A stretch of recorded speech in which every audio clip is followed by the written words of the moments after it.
Oh my god, this is crazy! Middleofnowheregaming.com. Everybody go to that website. Say we sent you. Yeah, get that traffic up. I bet they're really good at Minecraft. They're probably the antithesis of us. This is the Middle of Nowhere Gaming Podcast.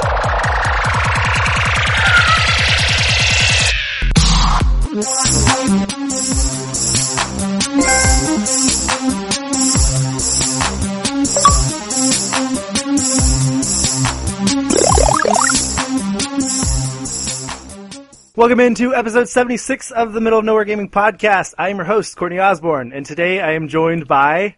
Lou Hip Hop Hands Contaldi. Rah! Those aren't hip hop hands. Yeah. Sorry, no. I thought we were doing Nintendo, and by that point I already grabbed Bowser, so there's nothing really I could do about it. Could have taken his hands. Okay. And then the Destiny demigod, Miles. It's alive! It's alive! It isn't the quote I was going to go with, but it's the first one I saw when I looked at the page. Frankenstein? Yes, Frankenstein. Oh. Right. I was like 3 for 3. I was thinking like way deep for that. Like, what the hell was that from? I know I've seen this. Some crazy horror movie. And not even, I should have realized that, because I've even read the book. Have you guys read the book? I was supposed to. At some point, yes. Supposed to. Yeah, it's a very loose school, definition of reading. Steven just pointed out that you got a new nickname and then you ruined it. Yep. Okay. So, as usual, or as is per the new usual, we are recording this on Twitch. We're streaming it and recording it at the same time. So if you want to tune into the live version of the podcast, you can go to twitch.tv/mongplays at 2:45 Central Standard Time. That's typically when we try to start. It normally takes a little bit after that because I'm rushing to get home from class, and then I have to set up everything, and then I have to make sure everything's going. And then we start it up, and then we start talking to the people in the chat for a little bit. So it normally starts about 3:15. But, so be there by 2:45, and we'll get started as soon as we can, and we'll record as long until it's over, which is normally about 4:15-ish in that area, 4:15 to 4:30. Other than that, because we are on Twitch, and we have people in our chat every time we're streaming, we need some more mods. We need some people who are going to be here every week and would like to help us moderate the chat. What that means is that you're going to give people timeouts who say racist things or who glorified mom. Or yeah, who say naughty things to us that are, out of or within reason. Like we'll take some things, but some things are going too far. And then like reminding people that we take questions about the news stories we're talking about at the moment, but if they have other questions, then to ask it in the listener question section, things like that, or posting links. Like if we're talking about a big news story or a big review or anything like that, and people are like, oh, where did you see that? The mods would be able to quickly pull that link over and post it in there, stuff like that. That way we don't have to get distracted so much. We don't have to keep an eye on the chat the entire time and not focus on actually podcasting, talking to each other, having a good conversation. We do have one person who is already for sure going to be a moderator starting next week. But we would like 2 or 3 more, if even one more, that's cool. If you want to tune in every week and be the moderator, one of the moderators for us, that way the duties are split more evenly between the 2 or 3 of you. That way not everybody has to be responsible for doing everything. That would be awesome. If you're interested in that, you can Facebook me privately, or you can email us at contact.mong@gmail.com. Either way, just subject it that you're interested in the Twitch stream moderation or something like that. And we will work all that out, and we'll start going through all that. And then, Lou, you want to update a little bit on the writing? Oh yeah, we still got a lot of submissions in for the writing auditions.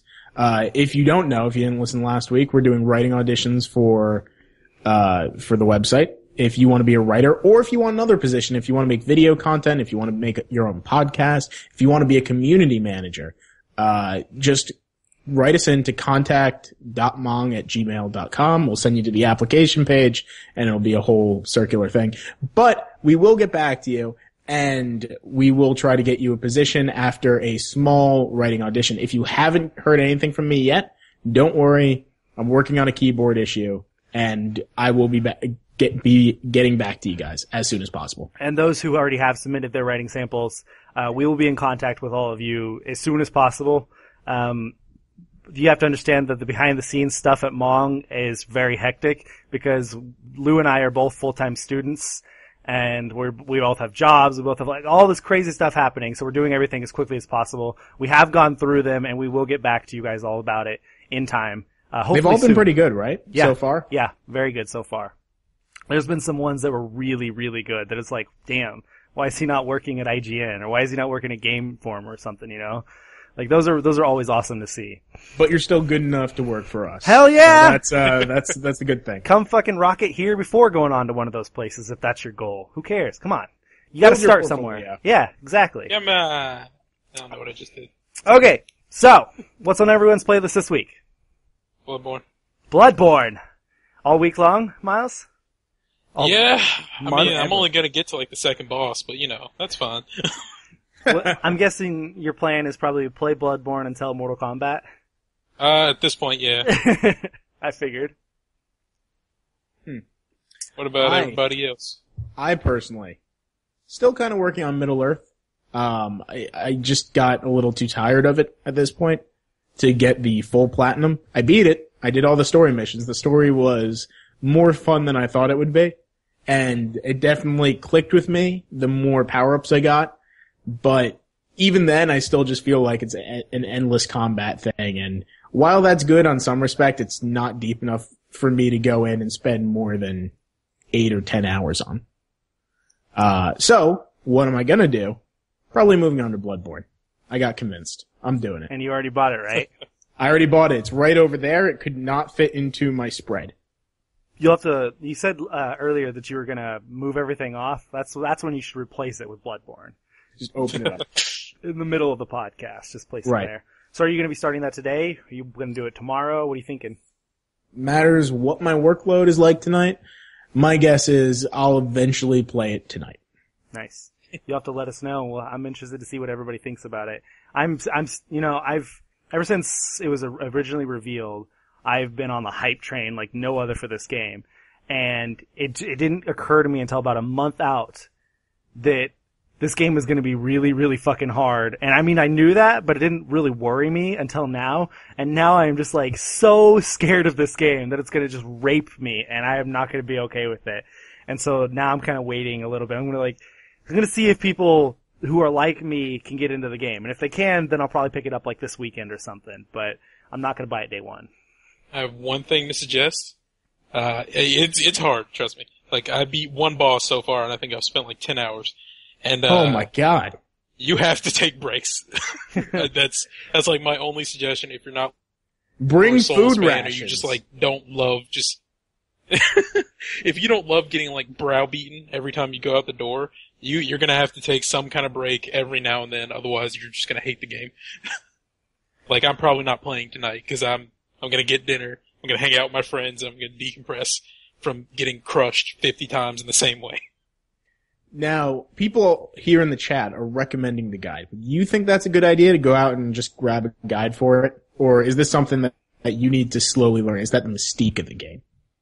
I think a guide would help because I know there's like a certain boss that, like there's an item that you can not randomly, but you have to like do a special chain of events to get that you would never think of to do otherwise.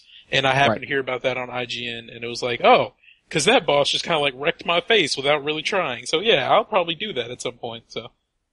The guide isn't out yet, supposedly. There But could be online guides. there could be There's online probably guides. walkthroughs, yeah. There is, of course, probably Reddit/r Bloodborne, which is always an amazing community, just going to Reddit.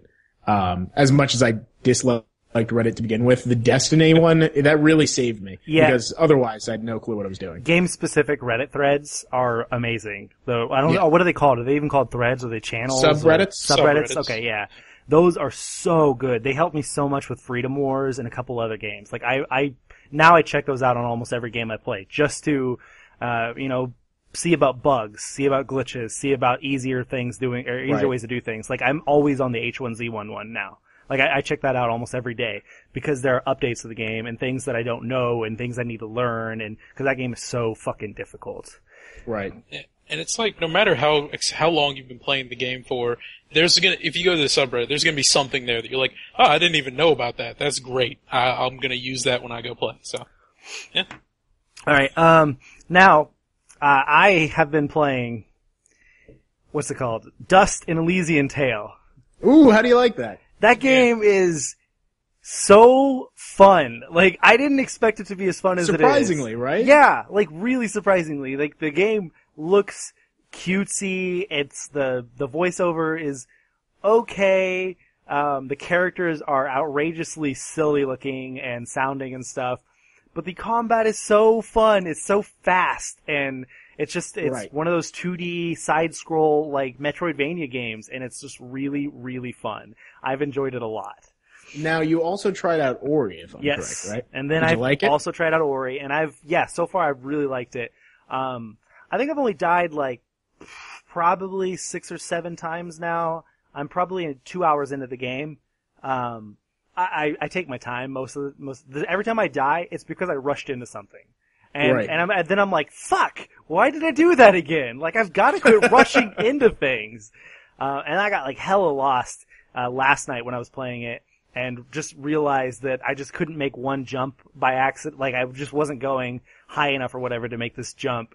And that was how I was supposed to advance. And when I realized that, after like 20 minutes of exploring, I was so upset. I was like, God damn it. Like, I just spent 20 minutes trying to find this, and I was already there, and I just didn't know that I had to climb a little higher. But yeah, it's really good too. I've heard the beginning is extremely sad. Did that make you cry at all? No, it didn't make me cry at all. But it touched you, right? It got you in the It was, feels? yeah, it's sad in like, Disney, does Disney or Pixar have those sad moments like sometimes? Yeah, what about Up? Yeah. Yeah, Oh, it's man. like that kind of sad. It's just like, oh, wow, oh man, that sucked. It was not The Last of Us beginning. Like that one really fucking hurt, seeing that beginning. That was a gut shot. That too. that was not knowing what was coming, that really hurt. Ori wasn't so much that same emotion, but it was definitely emotional and it was definitely sad. But it's a good game. So good so far. I'm really enjoying it. And then I've got to play through Tales from the Borderlands, and I've got to play through Game of Thrones Episode 3, and I've got to play through Life is Strange Episode 2 for spoiler casts all coming up in the next week. There's a lot of games. Yeah. So like getting to Bloodborne is like, I can wait a little bit. I can wait a few days. My guess too, for Bloodborne, for those of us on the team who have it, my guess is I'm running QuickTime event now. I think we're going to do a first impressions in 2 days. That'll be cool. So I look forward to hearing that. yeah. Hey, I know you've got yourself, Miles, Jordan, Patrick, Jesse, who else? That's at least that many people playing. Is Elijah playing it too? There is a lot. Like, of people. there's more than a handful of people on our team already playing it. So you've got a lot of people to choose from. Hopefully we get some good people free that night. That'll be fun to listen to. Now before we move on to the news from nowhere, Miles got an email, and at contact.mong@gmail.com after last week's podcast. Somebody wanted to reach out to him because of something that he had said. And Right. so- I like these emails. They're not question emails. This is someone one of our fans getting in touch with us and letting us know about their own personal experience with stuff that we were talking about. And we love getting those. So yeah.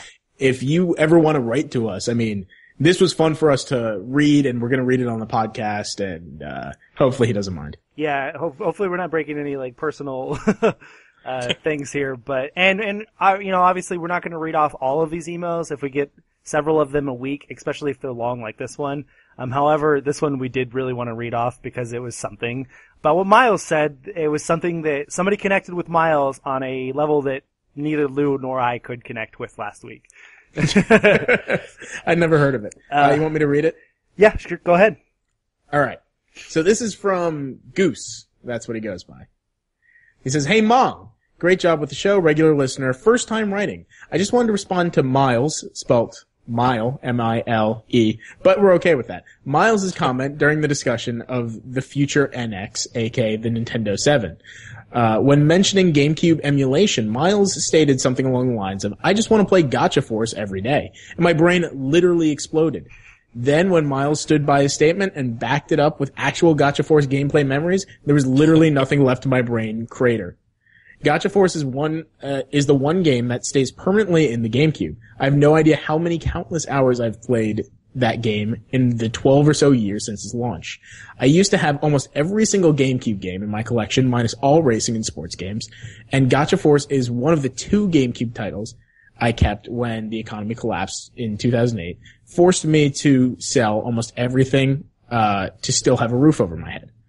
I bought Gacha Force by accident when I was visiting some friends in Philadelphia. I was looking in a local game store for a supposed toy robot fighting game, which I had forgotten the name of. That game was Custom Robo.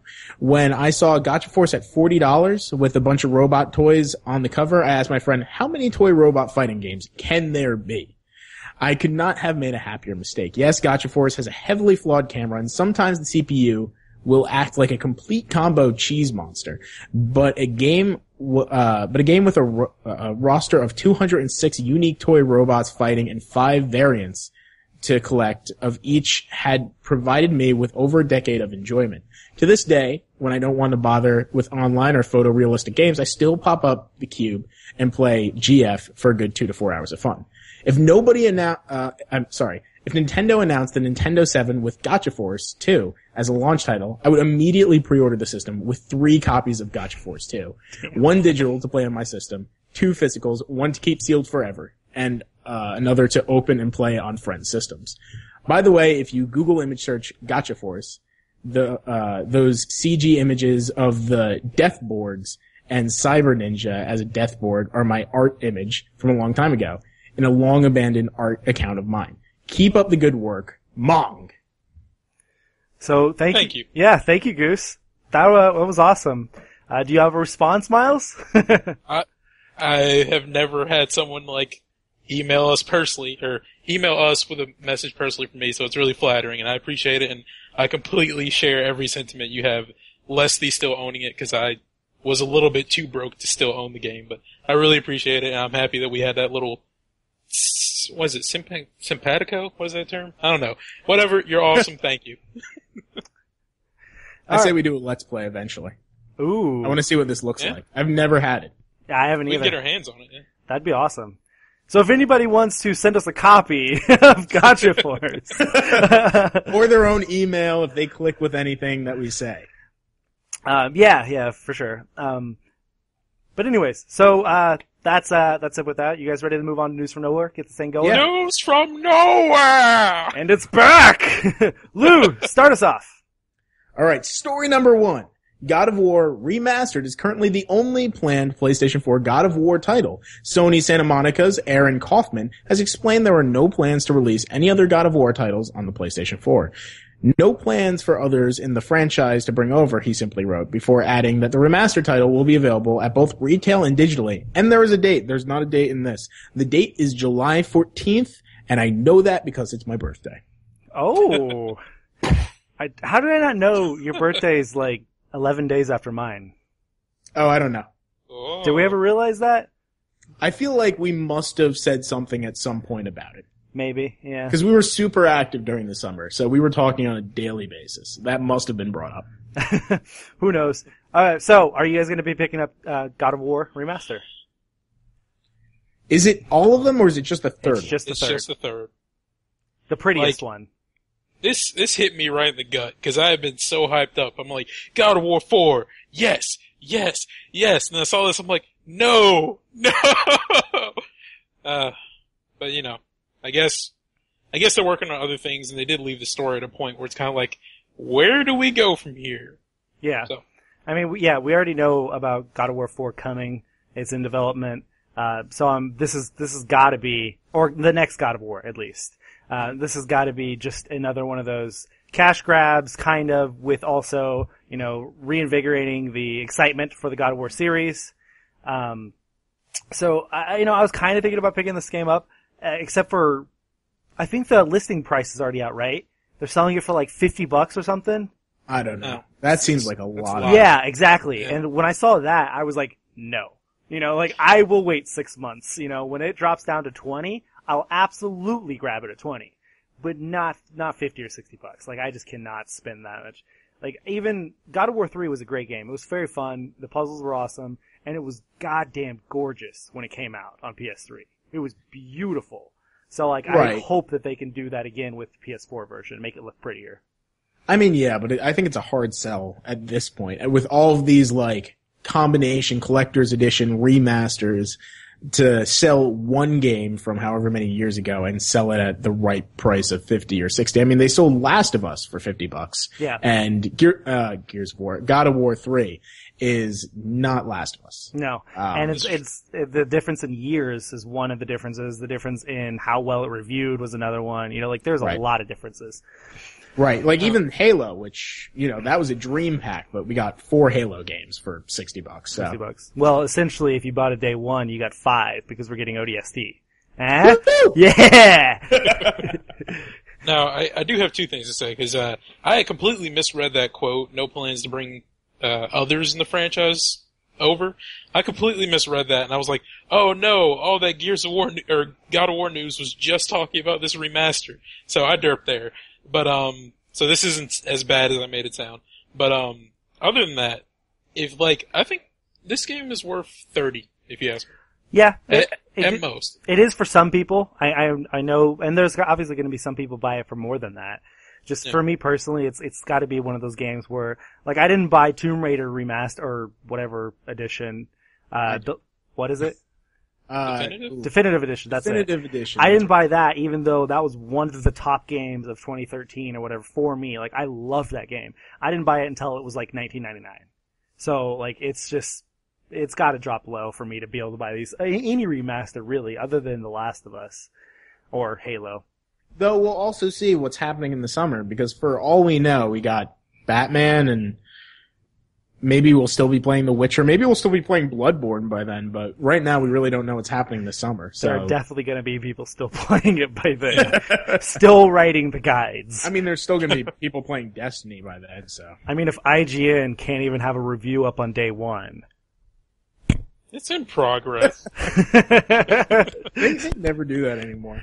I know. It's ridiculous. All right. It's kind of a good thing. All right, let's move on. Move on. Story number 2. Star Wars Battlefront's release window and consoles have been revealed. A tweet from EA's official Twitter account held the details. Star Wars Battlefront will be available holiday 2015 on Xbox One, PlayStation 4, and PC. So you can put to rest all your fears that it's going to be fucking shitty because it's also on PS3 and Xbox 360. That's gone. Now it's only going to be shitty because it's on Xbox One. Oh! Sorry, just kidding. No, I can't wait for this game. I'm so excited. I'm glad it's coming this year. Like, you know, we keep hearing about delay. Hopefully this game isn't delayed. Hopefully this game launches I'm assuming it's probably going to launch in September, maybe the beginning of October. It doesn't feel like a November game. I don't know why. It just doesn't. It feels like Star Wars would want to get out of the way of the bigger ones, even though this is a big game, you know? I don't know. But I'm super excited about this. This is one of the games that we're all going to have to get and play together. Yeah. Oh, absolutely. I really want to see, like, what they're going to change. Like, I know they're using DICE's destruction engine, which is going to be something amazing on its own. But, like, I don't know if you all played 1 and 2, but, like, when they, what was it called? The Legends system? Like, when you got a kill streak to become, like, Darth Vader or Yoda? But, okay. Lou. I really wasn't old enough to understand every mechanic to a game. So. I didn't start understanding, like, deep mechanics for games until, like, the latter part of high school and after. Because I didn't really get into games, like, as much as I do now. Like, I played the mindless shooters like Call of Duty and Halo, you know, and that was it. Right. So. It wasn't so much deep, it was literally just like, oh, you got 10 kills? Okay, now you can become Darth Vader and just see your score skyrocket. So I'm kind of interested to see what they're going to do with this Battlefront to, like, make it feel fresh and new. Like, are we going to get to play as classes like bounty hunters or something? Are we going to get to play as Jedi out of the get-go? Maybe, like, start off as Padawan and through the match become a Jedi Master or a Sith Master as the Lord? Yeah. I'm hoping that the story is awesome. You know, the campaign mode. Mm-hmm. I'm really hoping that. Like, I really find it difficult to think that, or to believe that the multiplayer will not be good. Like, it's just, you think that DICE, who is developing the game, has learned enough about how shitty their game was with Battlefield 4. You know, like that they're not going to make that mistake with Star Wars. Like, you know how fucking pissed Disney would be if Star Wars Battlefront was bad. Dice would be dropped. You know, it's just, that's as simple as it is. Like, they would not ever be doing another Star Wars game. And so, like, it's gotta be good. It's gotta be good. Right. Yeah, and there's so much love of that game. Like, everyone's gonna pick that up. Because everyone has a good connection with Battlefront. And not only that, one of the movies is coming this year. You know? Everyone is gonna be so fucking excited about Star Wars by the time fall rolls around. Definitely. Absolutely. Alright, so moving on to the next story. Go. Alright, story number 3. Australian consumers can already pre-order the Nintendo NX at EB Games. For only 10 Australian dollars, the actual name of the currency, I guess dollars, you can pre-order something you know nothing about. An EB spokesperson had this to say. Following the announcement Wednesday night, EB Games made the NX available for pre-order the next day. At EB Games, we have a very loyal Nintendo fan base, many of whom love the opportunity to put their names down first for new products. As long as that demand exists, we will continue to give fans what they want and be at the forefront of gaming announcements. I have an issue with this. Go on. What's your issue? We have no clue what the Nintendo NX is. No. Right? Exactly. Absolutely no clue. So, we aren't 100% sure that the Nintendo NX is even the next hardware that they put out. Yep. They could put out a handheld game, which is a stopgap in between. And how does EB Games know that this isn't what the pre-orders are for? I think this leads to a bunch of consumers putting down money. Like, they could, for all intents and purposes, they could be saying, I want to put 50 down on the next PlayStation console, whatever it's gonna be. Exactly. Like, there's no release date, barely any information. It's just like, you guys seem like you're just grabbing at straws just to get some extra money coming in. Yep. And it's like, they're definitely gonna lose some pre-orders, cause like, this could be years down the line, or there's gonna be like those people who have like pre-ordered, like the people who pre-ordered Duke Nukem back when it was originally announced. Yeah. And like 10 years later, they're just like, I don't know where it was at. Yep. Right. Now see, the NX, they talked about the NX within the context of it having to do with consoles, when it was originally announced last week. However, they never actually stated that it was a console. Never once. Right. It could be a handheld. It could be a home console. We don't know that. But also what it could be, because they talked about the connection between NX, Wii U, and 3DS. What it could be is just Xbox Live. You know, it could be that for Nintendo. It could be a connection between all consoles.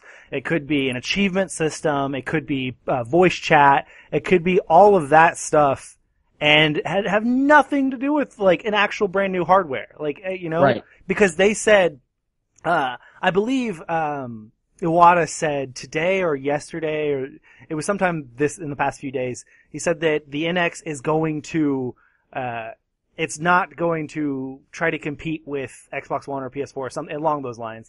And he said that it's going to innovate, you know, like it's going to surprise people. And it's just like, okay, so is that a console? Are you saying that? Or is it just going to be some new sort of online thing? Is it going to be like, we have no idea what it is. However, you know, putting down a $10 deposit's not that big of a deal. Yeah. Right. I feel like that almost says something too, because I don't know if you all know how the pre-order systems usually work for GameStop and EB Games, but like normally if you're pre-ordering a system, it's $50. So I feel like EB Games is even like, we don't know what we're doing. Is it a system? Is it a game? Right. Who knows? Just give us $10. Yeah. I think the other thing that really rubs me the wrong way is what happens if there's an in-between console? What happens if there's the new Nintendo Wii U? Yeah. Like how there is the new Nintendo 3DS XL. Like that is technically the next console platform, but then again, it's probably not what they're talking about. And it's really discretionary what EB Games considers the NX. And, you know, honestly, and we're not going to hear anything about this game until next year, as stated by Iwata, which technically means by Nintendo standards, the game likely isn't, or the console, if it's a console, isn't likely going to even come out until 2017, maybe, because 2016 is when they're going to announce it. It's not coming out that year. They're going to wait even longer. And so it's probably not going to be 2017 at least, and then maybe even 2018. So we're several years away. People are putting down their $10, which I just converted, by the way, is $7.88 in US dollars. Okay, so we would have to put down almost $8 to pre-order whatever the hell this is. That's also, ridiculous. Like, for people who like to pay off their stuff before it comes out, how is EB Games answering this? Like, how are they saying, you can't pay it off because we have no idea how much it actually is. We have no information. What you know is how much we know. It's called the NX, and that's it. Are they able to put down more money, or are they only able to put down 10? Maybe that's it.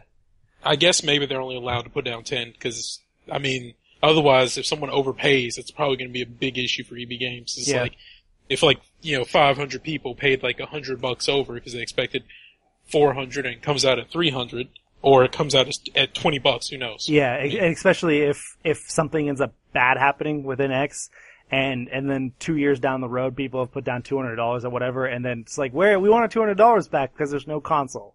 You know, right. Like Nintendo fucking went through the apocalypse, collapsed. There's no Nintendo anymore. Where's my money? Did you ever hear about the guy who uses GameStop and EB Games like a bank? I've heard of them using it like rental services, but not a bank. Where someone, I don't exactly know how it. Oh, they how put it down works. pre-orders. Okay, They put down pre-orders, and apparently this person works at the mall, so he's right next to a GameStop, and whenever he wants to put money down, because he doesn't trust banks, he just pre-orders a game, and whenever he wants money back, he just cancels the pre-order and takes the money back. And they've grown suspicious, and they've asked him about it, and he says, yeah, no, I'm totally doing this. But there's nothing that they can do about it. Yeah.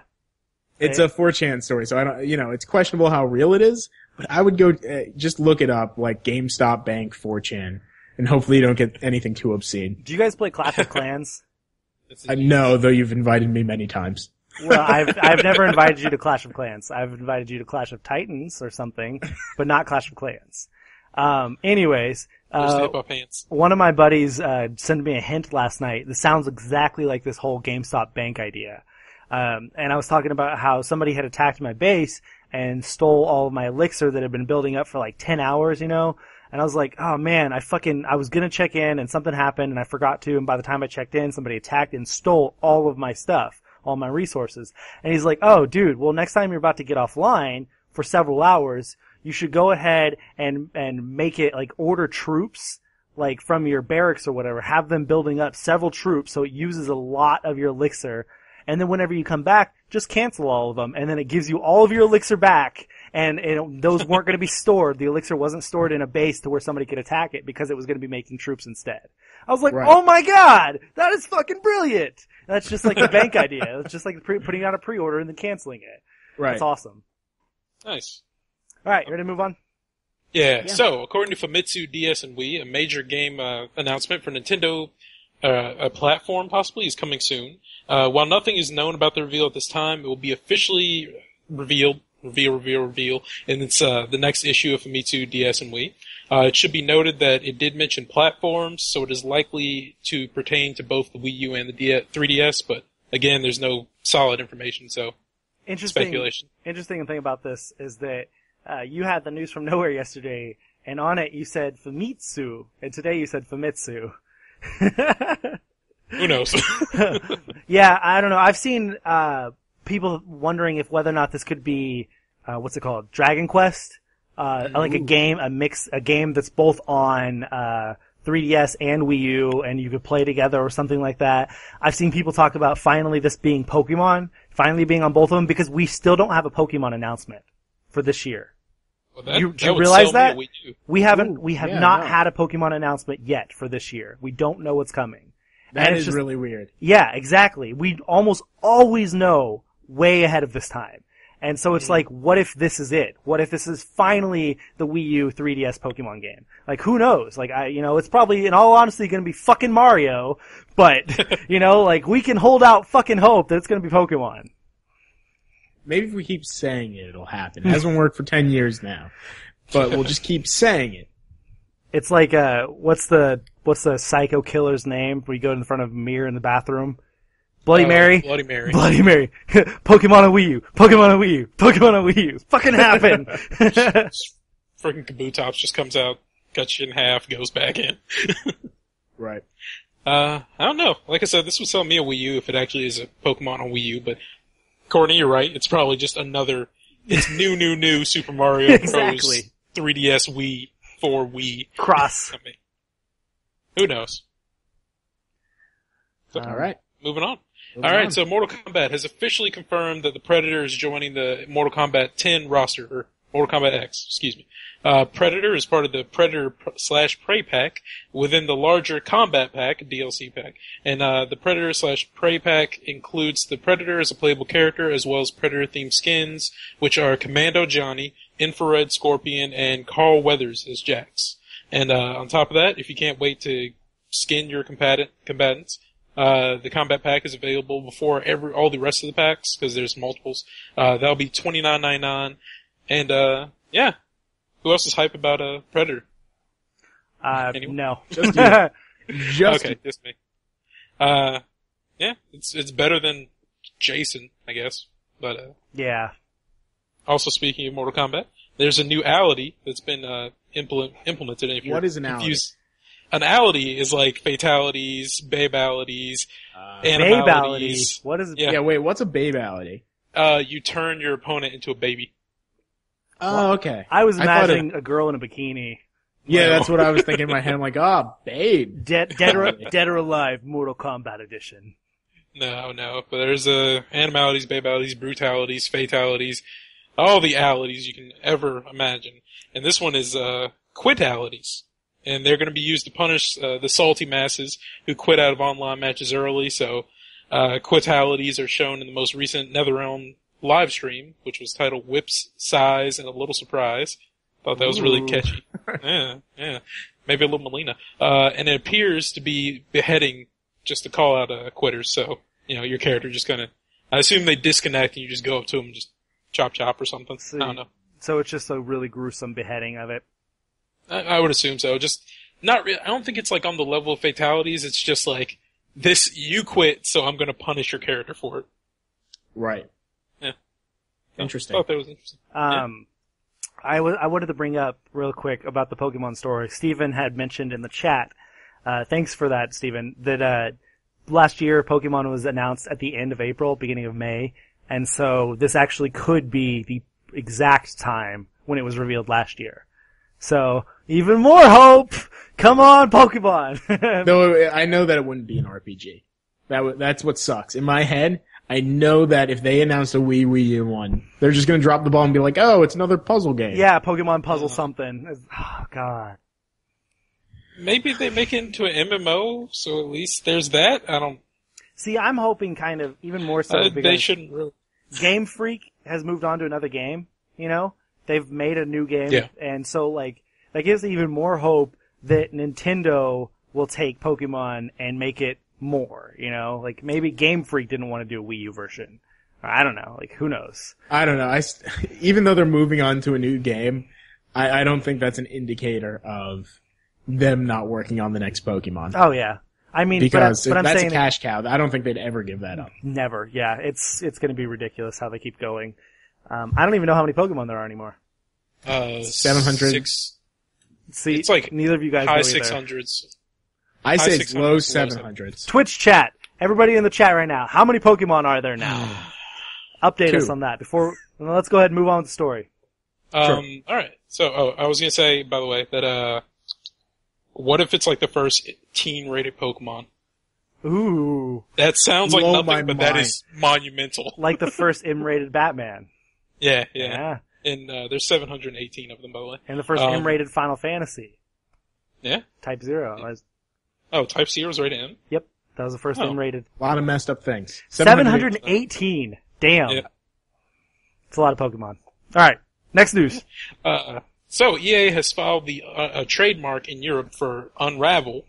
The trademark filing was spotted by NeoGAF and pertains to a video game software and entertainment services patent, I guess. Though the trademark is at this time only filed in Europe, chances are good that this enigmatic patent will reach American shores. More news is anticipated for this at E3, although it's not confirmed. So that's a whole lot of different trademarks and patents. They're not the same thing. My legal mind is just like exploding. I want to yell at whoever wrote the story. I put it in there. I didn't write the whole story though. Oh, okay. Yeah, because the difference is trademarks is the name. Patents are maybe the system, but most likely, there's no reason why there'd be a patent on a game. There'd be a trademark and a copyright. Yeah. Patents are like for machines. Yeah, patents are like technologies and things like that. Like, you don't want people to make those instead of you. Like, if you come up with a new design for something, you don't want people to steal that. Now, what's interesting about this, like, I honestly don't give a fuck about this because it's EA, really. But what's interesting about trademarks, did you guys see the news that the day before Bloodborne came out, Sony forgot to renew Bloodborne's trademark? What? Wow. Yeah. The day before it came out, story broke that they forgot to renew it again. Like, it's one of those, in fact, it was like 5 games. They forgot to renew 5 games. They are so bad at that. I will take that Exactly. job for them. They just keep dropping the ball. They're just like dribbling and blah.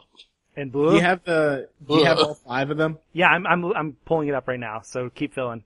Okay. Yeah, but I mean, I'm looking for a job. Sony, if you want to hire a lawyer who will not forget your trademarks, please call me. Lou will take care of that shit. Okay, so the 5 games are No Heroes Allowed, No Puzzles Either, How Games Were Made to Sound, Killstrain, Bloodborne, and Guns Up. 5 trademarks they forgot. Only 2 out of those 5 actually sound important. Killstrain and Bloodborne? Bloodborne, yeah. Yeah. I found that interesting. I cannot believe that they keep forgetting that. But seriously, it's like 2 times in 1 year. What is happening over there? And, you know, at least it's not like The Last Guardian where they've done it like 3 times now for the same game. It's just like, guys, hire Lou! Sony, we need to start a hashtag. Sony hire Lou for hire trademarks. He'll take care of that shit. Alright, let's move on. All right. In one of the stranger news stories of the past week, also one of the more, let's say, internet rage stories, fanboys going off stories, Konami is now hiring new people for a new Metal Gear series. This follows the rumors that Kojima will be leaving Konami after Metal Gear Solid 5, which did we talk about last week? Or was that after the podcast? That was after the podcast. That was after the podcast, I think. Okay, so that all happened. There was rumors about him leaving because they took the name off the box art, or Kojima's name off the box art, and then they had recently restructured the company, and just like all kinds of weird shit just started happening all at once. And so everyone started freaking out, outraged, started tweeting at Konami, started tweeting at Kojima. And the funny part about all of this was that Konami's Twitter account actually favorited 2 tweets that had to do with Kojima leaving and saying that, like, Konami will never be the same without Kojima. And they favorited it. Oh, like, my God. Whoever was running that account favorited that tweet.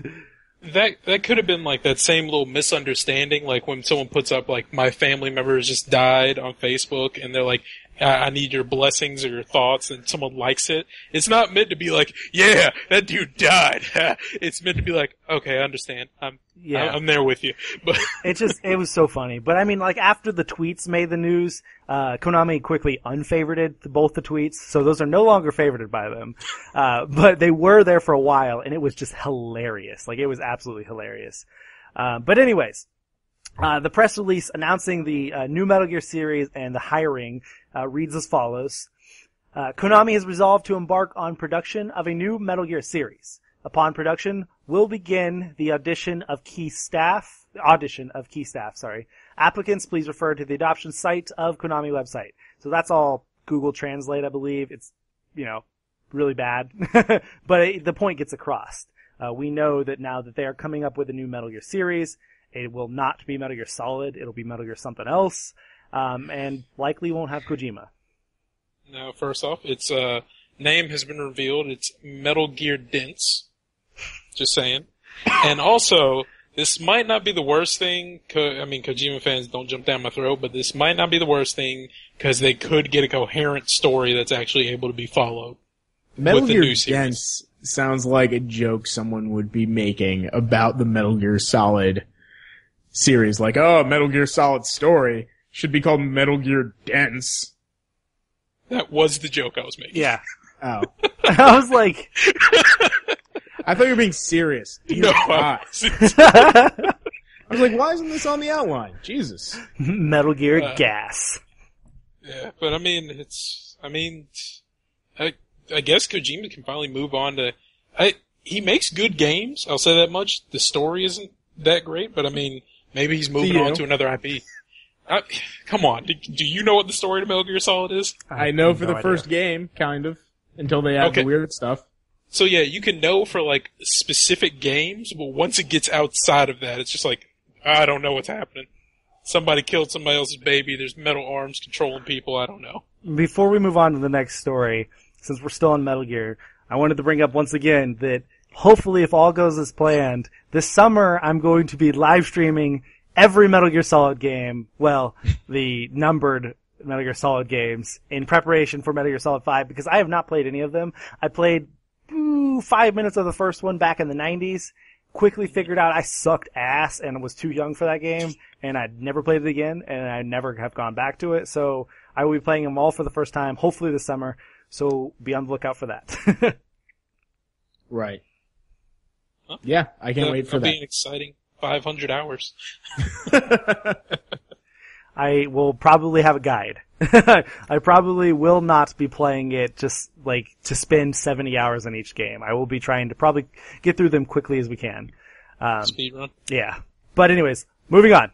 Moving on. Story number 9. Super Smash Bros. Director Masahiro Sakurai recently announced the MewTwo DLC would be coming soon. At an event in Japan, Sakurai said the development on the additional character was pretty much done, and that the fighter should be releasing soon. The legendary Pokemon made his first appearance in Super Smash Bros. Melee, but he was replaced by Lucario in Super Smash Bros. Brawl. The Mewtwo DLC was announced shortly before Super Smash Bros. For Wii U launched, and it will be coming to both Nintendo 3DS and the Wii U. Those who purchased and registered, so make sure you register, both the Nintendo 3DS version and the Wii U version by March 31st. You still have a couple of days. You have a week.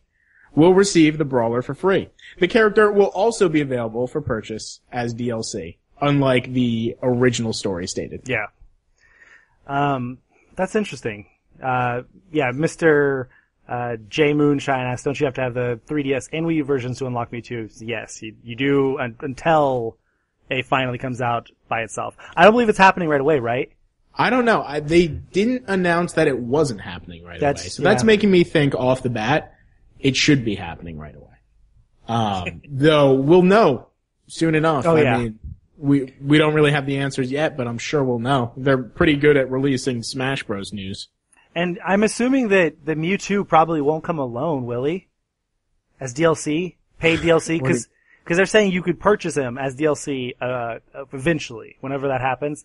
But will it be just Mewtwo, or will it be Mewtwo and a Pokemon stage? Or Mewtwo and somebody else and a Pokemon stage? Or like...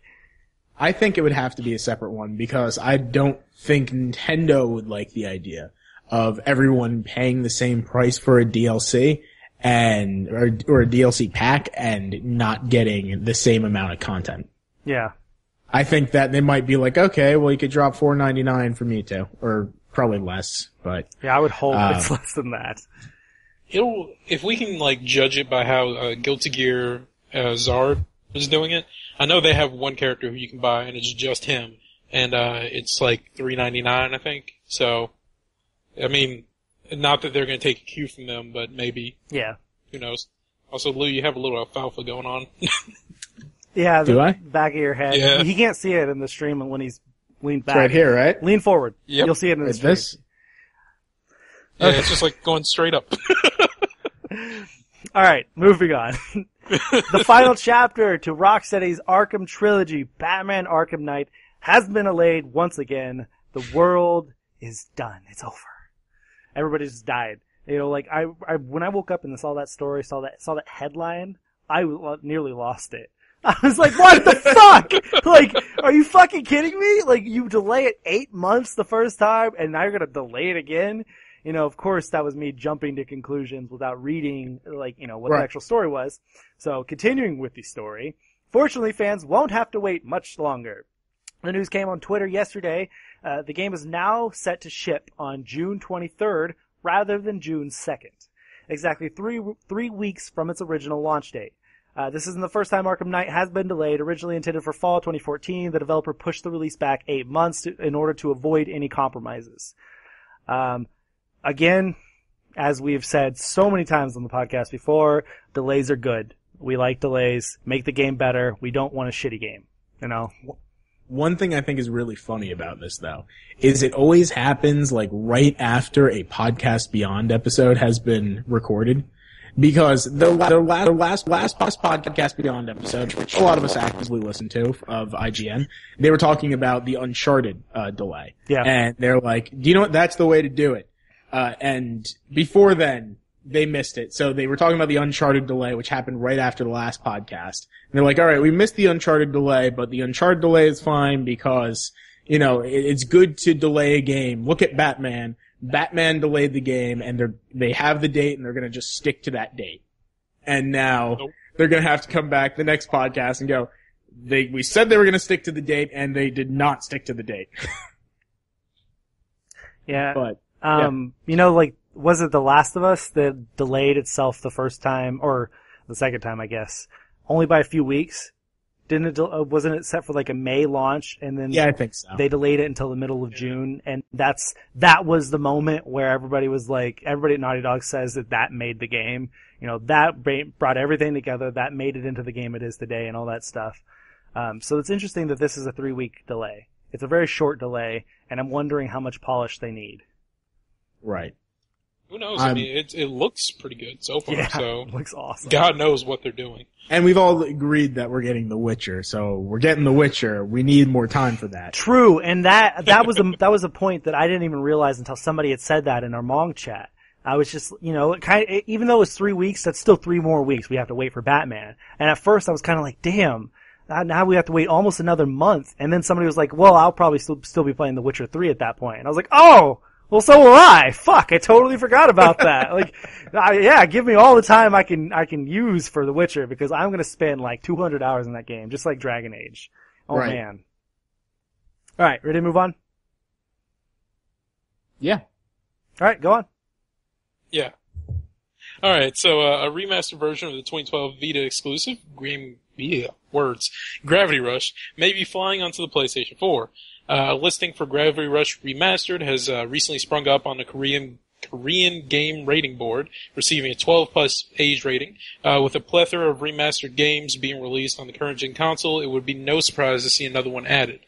We already know that a Gravity Rush sequel is in development at Sony Computer Entertainment Japan Studio. Adding a PlayStation 4 version of the original game would undoubtedly increase the hype for continuation in the series. There's no word on how far the Gravity Rush sequel is into development or which system it will be arriving on. So are you guys, how do you feel about this? Another remaster, this one possibly a Vita exclusive game coming to PS4. Don't care? Haven't played Gravity Rush. You haven't played Gravity Rush. A lot of people say a lot of good things, but when I got the PlayStation Vita, there was important things happening. I needed to sit down immediately and play Persona 4 Golden and give up on it 12 hours in. And then I got, I got stuck in Uncharted Golden Abyss, and I was really enjoying a ton of games, and I knew that was a great game to go back to. I just haven't done it yet. Yeah, Gravity Rush, I played the crap out of that game. However, as with almost all games, I prefer playing it with a fucking controller on a big screen TV. So like that's the one thing that I keep pushing, why I like Vita games also coming to PS4 or Vita games being playable on PlayStation TV. I would much rather play them like that than on a little Vita. Cause like, I don't play outside of my apartment. I don't play anywhere other than my own fucking house. And it's just like, if I'm gonna choose to play something, I'm gonna play it on my TV. If it's only on my Vita, it's going to make me not want to play it. I will still play the really big games, but I will push myself away from playing those games just because I would rather sit up here and play it on my TV. So like, it makes me really excited that this game could be coming to PS4. And just like, what was it earlier? God of War, just like God of War, hopefully to build up excitement for the next one, Gravity Rush 2, coming to PlayStation 4, which on that note, I'm very hopeful that it comes to both Vita and PlayStation 4. I would hate to see it be one or the other and not both. Like, that would suck. The people who played the first game on Vita and want the second one on Vita, if they get burned like that, if they pull fucking Tomb Raider and they go exclusive to a console that it wasn't on originally, like, that pissed me off. It pissed me off, even though I wouldn't play it on Vita anyways. I feel for the people, man. I'm a man of the people. Man of the people. Okay. So moving on. Sure. I was gonna say. Oh, wait. I got a point. Lou mentioning Persona just made me completely realize that I bought the PlayStation TV with Persona as one of my main intentions, and I played like an hour or two of it, then have not picked it up since. But on the topic of Gravity Rush, like Lou said, I've heard great things, but I played the demo, and I was just like, I don't know how I feel about this. I feel like, yeah, fighting the minor enemies with like the gravity stuff seems like fun, but I know once I get to a boss, it's like infuriating. I'm gonna end up with like a broken Vita, and I'm not gonna be happy after that. There's some infuriating moments in that game. Some really annoying ones. But it's still a good game. It was fun. And it was an interesting way they told stories, like the comic book style storytelling. But alright, let's move on. Story number 12, the official Baker's Dozen. Huh? No? No. Isn't a Baker's Dozen 13. like 11? It's 13. Yeah. It's one more.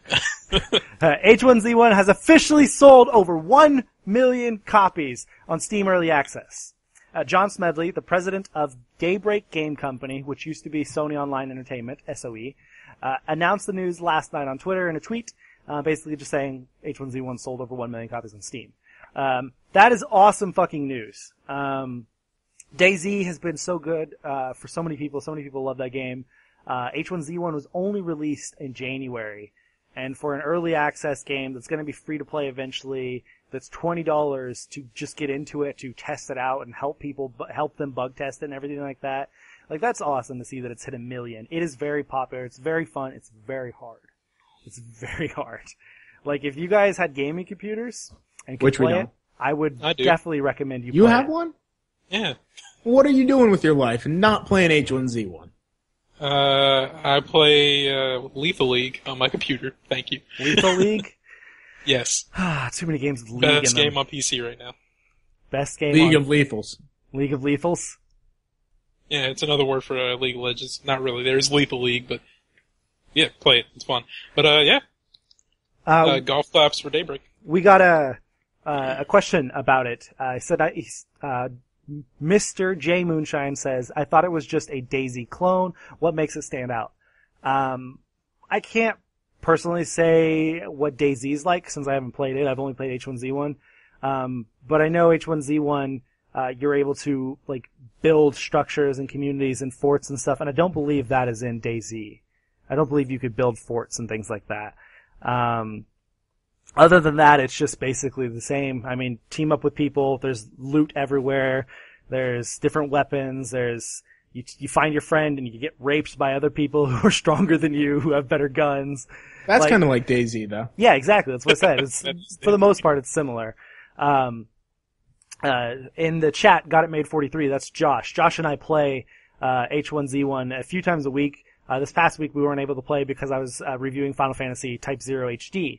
But if you want to check out some of our streams, we have all those uploaded to YouTube. Go to YouTube and look for Mong Plays, Survivor H1Z1 Edition. That's where me and Josh play. We basically play until we find each other, and then we play until we die. And so it could last 10 minutes if we accidentally run into somebody really early, or it can last an hour and a half, whatever, but those are all up there.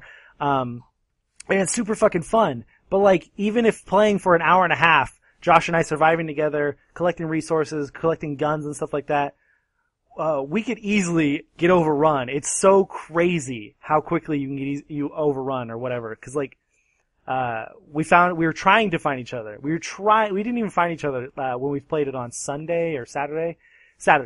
And we were getting close to each other, and all of a sudden both of us ran into two different groups of people, and we both died. And it was just like, God damn it. And we had spent like 45 minutes trying to find each other in this game. And we're almost there, and then we both die. Like, it's that kind of fucking, I'm assuming Bloodborne and Dark Souls type of, pissing you off, cheap death kind of thing. But, it's so good. It's really fun. I recommend people play it. I will. As Timothy mentioned, they also have Battle Royale built into it, so that's kind of cool. It's a game mode, basically last man surviving. Everybody's dropped into a map. It's kind of like The Last of Us survivor mode, where you only have one life or whatever. You collect weapons, ammo, and stuff like that. You try to kill each other. As less people get on the map, the map fills up with like gas or whatever that forces you to get closer and closer. That way, like there can't be two people left and they're like mile apart from each other and never find each other. Like it'll force you together. So it's a really, really cool mode. But yeah, so it's really cool. For $19.99, I suggest people give it a shot. All right, final question or final news story, Lou. Final news story.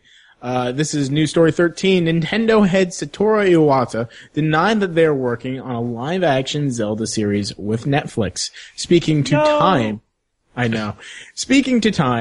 Iwata said, "As of now, I have nothing new to share with you in regard to the use of our IPs for any TV show or films, but I can at least confirm that the article in question is not based on correct information." So he literally didn't say anything. Like, I mean, the most I take out of this is that he's saying that it's not going to be Game of Thrones. You know, like, that's what the same article said, that it's going to be the Game of Thrones for Nintendo, for Zelda on Netflix or whatever. And I imagine, if I'm in the right mindset that Iwata is in when he's saying this, I imagine he's like, we don't want to be known for a show that has blood, sex, gore, beheadings, all that. Like, he's like, I don't want Zelda to be in that same universe. Like, I assume that's what he means, you know? Like, right. This isn't him shutting it down. This is him saying that the article in question has some correct information, has some incorrect information in it. We're not going to specify what. And I think that if they weren't working on something, or at least working on, you know, maybe not a Zelda one, maybe a Nintendo IP, then they'd be saying, no, we're not working with Netflix. Or we don't comment on rumors and speculation. Yeah. But he very clearly just says, it's not based on correct information. Though it might be based on a little bit correct information. It also could be the live action part. That could have been the wrong part. It could be because we really need another Zelda cartoon series. Animated series. Yeah, exactly. Well, excuse me, princess. Dinner. Oh man. Oh god. Anything to say about that? Anything else? No. Okay, good. If it happens, I hope it's successful, because video games mixing with like TV and movies have always had it really rough. That's all I gotta say. Josh had a funny comment in the chat. The article in question has one incorrect punctuation, which throws off the entire article. Therefore, it's based on wrong information. Oh man. Okay, so now we're going to be moving into the listener questions section. This is the section where if you want to email us at contact.mong@gmail.com with some sort of a question, we will answer it on the podcast. However, if you choose not to email it and you just want to tune in for the chat at twitch.tv/mongplays, you can ask us the questions then when we get into the listener question section. So as of right now, if you have questions that you want to ask about anything gaming related, feel free to shoot them in. We'll answer them for as long as we can until we have to sign off of here. We'll go on for about 10, 15, 20 minutes. We'll see. Depending on the questions that are coming in. So if you have questions, again, send them in to contact.mong@gmail.com ahead of time, or go ahead and tune in twitch.tv/mongplays and ask them then, or there. So we do have one question that was sent in, from Toonday, who was in the chat earlier but had to go to class. He asks, or he says, Mong, so, do you think Kojima is trolling everyone with the rumor going around that he is leaving Konami? I personally do, since this is the same man who created the fake studio called Moby Dick Studios to talk about the Phantom Pain, he even got a fake lead director to put bandages around his head and made a fool of himself when he did an interview with Jeff Keighley. So it wouldn't surprise me if he got some help from Konami to temporarily remove his name from Metal Gear Solid 5 and change the name of Kojima Productions. I don't know. Kojima is a trickster. He's a jokester, him. But, I can't answer that. I don't understand why they do it, though. Because they don't need to do it.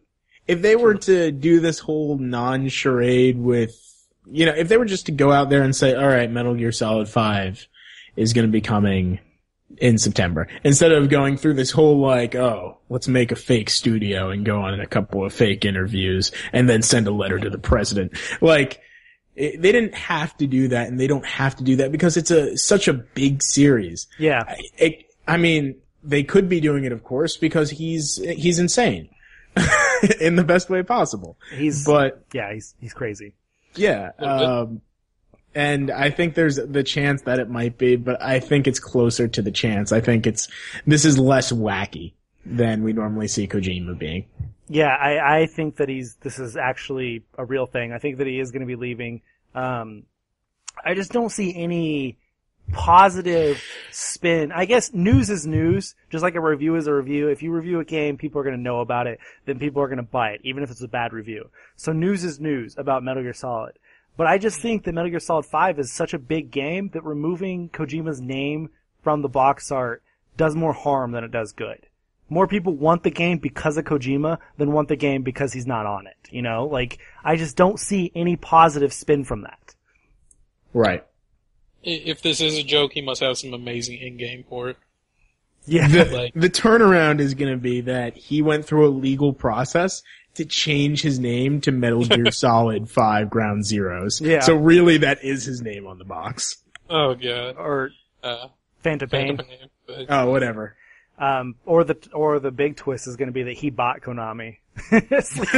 He's now the head of it. He doesn't give a fuck. His name is the Konami logo. Okay, so we're starting to get some questions in the Twitch stream. Which one do you want to go through first? I can't see any of them. All right. From Mr. J Moonshine, he asks, have you tried Grand Theft Auto Heist? If so, do you think it was worth the wait? Have either of you gentlemen played Grand Theft Auto Heist? During this podcast, I ordered Grand Theft Auto 5. Oh, the $40? Did you really?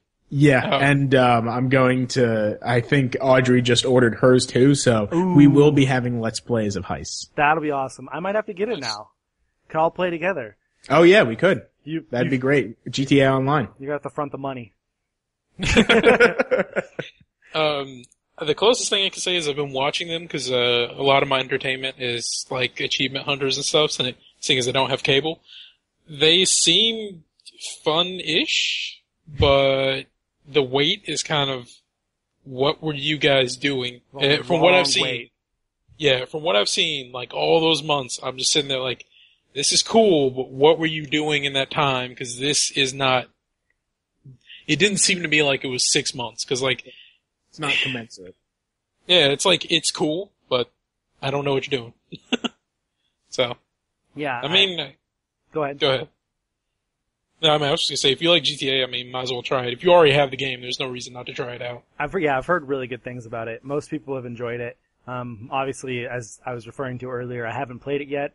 I don't even have the game yet. I haven't played Grand Theft Auto 5. I'm not a huge Grand Theft Auto fan, but I've heard such good things about 5 that I'm really considering giving it a shot. Waiting on it to go on sale. This $40 sale might be the one for me to finally jump in. So I am excited to finally play it, but like I said, still haven't played it yet.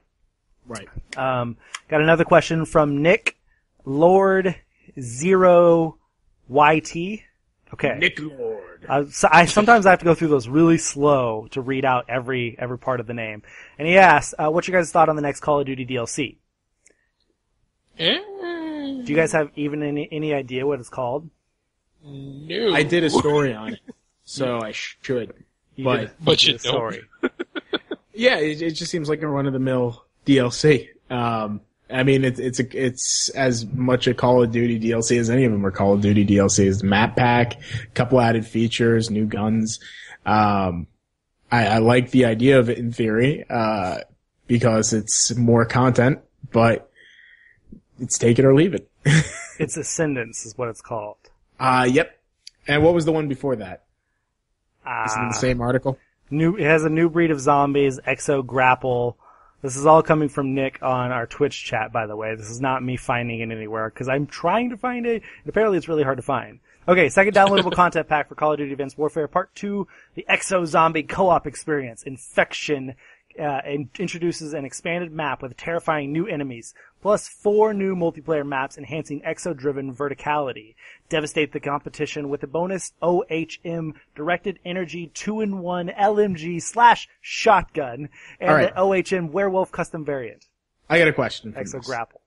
We won't talk about what we think about it. Our question is this going to revive Call of Duty for the month? Or are we suddenly going to see a Call of Duty revival? Or is this just going to be a drop in the Call of Duty bucket, and then we'll see the next revival when the next iteration comes out? Yeah, this is only going to revive the people who are already playing it still, or still playing it, I should say. Obviously, everyone was really excited about Advanced Warfare, and it reviewed very well. Everyone said it was awesome. It was revival, all that good stuff. It was really cool. However, it's, this is not going to make me play it again. Right. I just want to point out one thing. We've been getting a couple of Twitch follows, and thank you everyone who's following us on Twitch, and thank you especially if you're listening to the MP3 and sticking through this section. But, we just got a Twitch follower called I Love MONG Cast. Yeah, I saw that too. Is that in reference to our name? It must be. How many Mongs are there? Well, it's a derogatory word outside the country. I think other people have used it, but not in middle of nowhere gaming, not in that reference, but. We finally got our first referentials. Well, not subscriber, but follower. Yes. We made it big. We're famous now. We're gonna get some Miles followers and some Lou followers. I love Lou Cantaldi 1.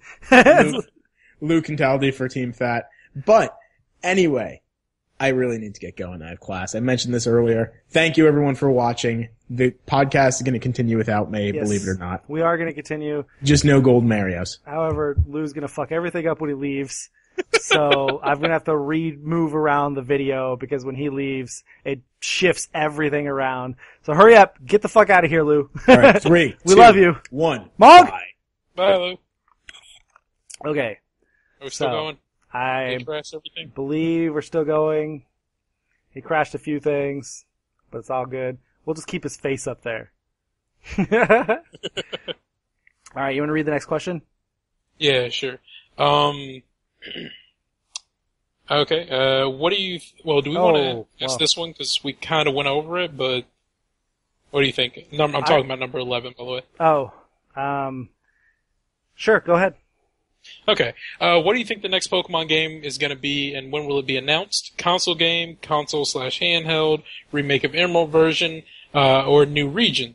Personally, I would really hope that it's a new region, because I admit I always like new Pokemon, and I'm not going to go back to it if it's old Pokemon.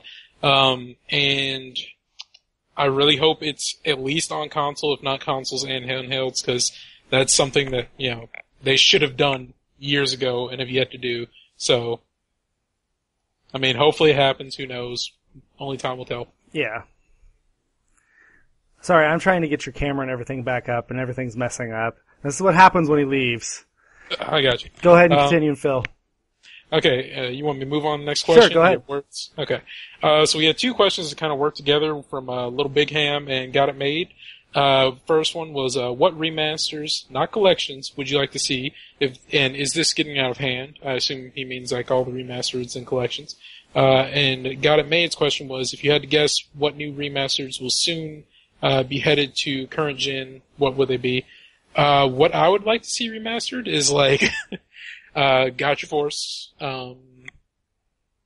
mainly Gotcha Force. Like, I'm not a fan of, playing remasters simply because I'm not a fan of playing games that I've already spent ridiculous amounts of time with, over again. So, Yeah. that's just kind of my opinion on that topic. But, is it getting out of hand? No. Not in my opinion. It's going to get there soon, but it's not out of hand just yet, if you ask me. Going to get there soon. I mean, it's good that some people who haven't had the chance to play, X, Y, and Z are getting their chances now, but it is kind of like, I fear that one day there's going to be a conference and it's just going to be like, either it's going to be called the Remastered Conference or it's going to be like E3 and everything announced is just remasters. Yeah, that would suck. That would suck. Just like new IPs is what keeps this, this industry, there we go, going. So. Yeah. Okay, so the camera and everything should be fixed, right, everybody? Make sure, let me know if everything's all back to normal, other than the black hole that is lose space. Is there any more questions that we had on here? I don't see. No. Okay, as a reminder, you could ask us questions in the Twitch chat whenever we get to this section on every week's podcast, twitch.tv/mongplays, or you could send them in to contact.mong@gmail.com ahead of time, and we will read them off first before we get to all the Twitch chat ones. Thank you guys for participating in the chat there. I'm sorry that I had to fuck everything up by having to edit everything because Lou left. Blame it all on him. Send all your hated tweets at Lou Cantaldi on Twitter. Say you sucked. I hated you. Lou sucks. Are you guys gonna do a giveaway soon? We'll answer that question before we move on. We might. I mean, we normally don't plan our giveaways, a long time in advance. We normally plan them 2 or 3 weeks in advance. We don't have anything on the schedule right now for a giveaway. We just had a giveaway for Ori and the Blind Forest 2 weeks ago. So typically we have a giveaway every other month. So I would probably look out for maybe a giveaway for maybe State of Decay, maybe at the end of next month, maybe The Witcher 3 the following month, something like that. We may do a giveaway for those. But other than that, we don't have anything in the plans. We normally do them when huge games come out. That's what we try to do. Big ones, since we had done Ori and the Blind Forest, we skipped doing one for Bloodborne. But whatever. Alright, so let's move on to the game releases this week, before we wrap up the podcast. If you're new to the podcast, if you're new to listening to us, we go through the podcast. We have the news section, news from nowhere, that we have listener questions, and then we go game releases this week, and then we wrap everything up. So we are in the final moments of the podcast. So out this week on PlayStation 4, Arcade Archives, Matt Mania Exciting Hour. No idea what that game is. Bloodborne, Borderlands: The Handsome Collection, Game of Thrones Episode 3, Life is Strange Episode 2, Metal Slug 3, Slender: The Arrival, and Yorby Episode 1, Payback's a Bolt. What? Yeah, I have no idea. On PlayStation 3, we've got Game of Thrones Episode 3, Life is Strange Episode 2, Metal Slug 3, and then on Vita, we've got 2013 Infected Wars, Damascus Gear Operation Tokyo. That game actually looks kind of cool. We got a few press releases about it, and I watched a video and looked up some screenshots. It looks interesting for a Vita exclusive game. And then Lego Ninjago Shadow of Ronin. Because we really need more of those games. More Lego games, man. They sell. The bitches love Lego games. And then Metal Slug 3, and that wraps up all the PlayStation games out this week. Yeah. For Xbox One, you're looking at Borderlands: The Handsome Collection, Game of Thrones Episode 3, The Sword in the Darkness, I think is the subtitle, Life is Strange Episode 2, and Forza Horizon 2 presents Fast and Furious.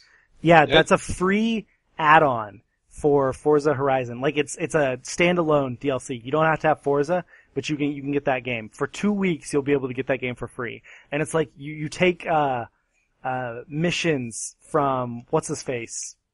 Who's the rapper in? Oh, the rapper? Yeah, who acts in Fast and the Furious? No clue. Ludacris.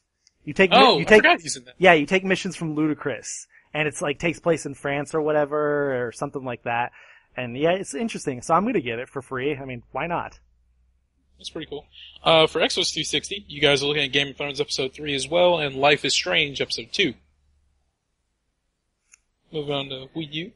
Am I handling that? I'll go ahead and take Nintendo since Lou's out again. Okay. Nothing new is out on Wii U this week, at least not as of yet. Sometimes they drop little games, and they don't announce it until like a day before they come out. So there could be a few little games come out, but there was nothing big coming out on Wii U this week. On 3DS, I got Lego Ninjago Shadow of Ronin, and then Jet Dog, and Inazuma 11 Go, Chrono Stones, Thunder Flash, and then also the same name but Wildfire. Both of those games are coming out this week. I have no idea what they are. I think Inazuma 11 is a football anime Soccer? series. Aren't they soccer? Oh, I thought it was football. I don't know. It could be. I have no idea. I swore it was I knew it was a sport. That's it. Yeah, Inazuma 11. Might as well Google. It is soccer. You're right. Ah! So it's football. Eh? For PC this week, you got Out of the Park Baseball 16, Walkover, Runestone Keeper, Friendship Club, Game of Thrones Episode 3, Life is Strange Episode 2, Ethereum, Discourse, Immune, since I said that weirdly, World of Subways 4, New York Line 7, what? World of Subways, Pillars of Eternity, Infinite Crisis, I guess it came out of beta, Battle Academy 2, Battle of Kursk, yeah. Spirits of Xanadu, Age of Fear 2, The Chaos Lord, Keebles, Captain Forever Remix, Pixel Puzzles 2 Anime, / Snowflake Tattoo / and Nightbanes. Interesting PC names. It's called okay, it's apparently a level 5 game, and it's a soccer RPG. I figured it was, since they have like versions. I mean, I like that it's level 5. Level 5 is awesome, but a soccer RPG? Come on. You collect soccer players and strategically place them on the field to kick balls and fake injuries. Just make Ni no Kuni 2. Come on. Or Dark Cloud 3. Or White Knight Chronicles 3. I mean, come on. Rogue Galaxy 2. I mean, there's so many good games. Why this? Why? Because the company paid them, likely. Jason says that World of Subways Volume 4, Line 7 is Game of the Year. I'm sure it is, just like, Farm Simulator was last year. Yeah. Farm Simulator 2014, 2013. Did they skip 2014? I have no idea. I know they have 2015 this year, but I don't know. Yeah, I'm sure it's a fun game. I don't mean to say that it's a bad game. AZIC 13. I like Ni no Kuni and all those other level 5 games, and so that game's wasted on me. But yeah, I'm sure there's a reason they continue making it, you know? Yeah. Unless they're Grand Theft Auto. No, I'm just kidding. I was trying to think of a game that I hate. It's like, what series do you really hate? Barbie Horseback Rider. Barbie Horseback Rider. There you go. Or just Barbie games in general, because they keep making them even though no one's buying them. Yeah. Okay, so that wraps up episode 76 of the Middle of Nowhere Gaming Podcast. Thank you all for listening to us on iTunes or on YouTube or on the Twitch stream right now. We really appreciate all of our listeners, all of our friends and family who tune in, people who send in questions, who interact in the Twitch chat. All of that is very awesome. Thank you. However, do us a favor. If you know friends who might be interested, share the stream with them. Share the podcast with them. Share it on iTunes. Share it on YouTube. Share the website. Anything like that. We know that there are more people out there who would love to listen to Miles and Lou's beautiful voices and get annoyed by my annoying voice. And so we want to bring that to everyone. Anyways, if you want to email us, if you have a question or if you have a topic you want us to talk about, you can email us at contact.mong@gmail.com. You can find us on Twitter at mong.com, all spelled out, MONGDOTCOM. And then you can find us on YouTube at 2 different places. YouTube.com/user/Mong Network, and that's where all the podcasts go. That's where all of our News from Nowhere videos go. That's where all of our trailers go. We have 3 different podcasts. We have the MONG Podcast, QuickTime Event, and More Than the Score, so you can find all of them there. And then our other YouTube is MONG Plays, and that's where all of our gaming, our live streams go, and our Let's Plays. So anything that we stream on here that is not the podcast goes up on that channel on YouTube. We made 2 different accounts so that we didn't get content claims and stuff on our podcast page, because that would just suck to not be able to upload our podcast because of some stupid gameplay video getting tagged. So you can find all of those videos there. We appreciate it if you subscribe to both of them, and any comments on them. We love comments on them. We try to reply to every single one of them. And then you can find Mong on Facebook, Tumblr, and Instagram by just searching for Middle of Nowhere Gaming. It's very easy to find. Almost all of our stories go up on all of them automatically, so you can find any of our stories there if you don't want to have to check into our website every single day. You can find them there, and then you can click on a link to the specific story you want to see. And then the website, of course, is middleofnowheregaming.com, and that is where you can find all the latest features, editorials, news, reviews, podcasts, all the good stuff. It's the place we call home, so we do appreciate checking in there. And then we're all on Twitter. I am at Osborne_2009. Miles, you are? Furious Milk. And Lou is at Lou Cantaldi, which, as I said earlier, please go tweet at him that he sucks for leaving the podcast early. Lou Hip Hop Hands Cantaldi. These aren't hip hop hands, we're just doing stuff. So, again, thank you guys for tuning in. Thank you for downloading the podcast. Thank you for watching it on YouTube. And thank you for tuning into the Twitch stream. We really appreciate it. We hope to see you all again next week. And on future Let's Plays and streams. If you guys are currently in the stream right now, we will be streaming Bloodborne for the next several hours. So starting in about 15 minutes, we're going to have people signing on to this page, this channel, and streaming it. Different people throughout the night or the evening. So if you want to check out Bloodborne, stay tuned or check back in then. But other than that, hope to see you all again next week. And Mong! Mom, What? keep it milky.